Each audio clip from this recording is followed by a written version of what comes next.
अटई संरक्षण जीवजंतु लगी उत्कृष्ट खाद्य उत्पादन प्रयास।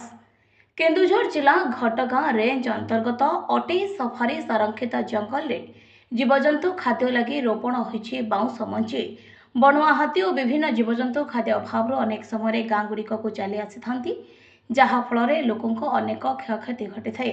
तेणु तांको उत्कृष्ट खाद्य लगी प्रथम थर माटी गोला माध्यम रोपण करिसेंती बाउंस मंजी।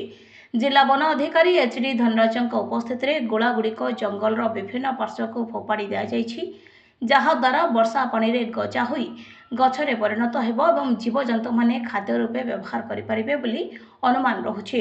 ए कार्यक्रम में संसद प्रतिनिधि अखिल पात्र, बीडीओ खगेश्वर बराल, जिला परिषद सुरेन्द्र जेना और गणमाध्यम प्रतिनिधि प्रमुख उपस्थित रहिथिले। कार्यक्रम में घटगां वनपाल जतेन्द्र साहू, ढिंकीकोट वनपाल नगेन्द्र जेना, देवबंध वनपाल शरण कुमार बारिक प्रमुख सहयोग करथिले।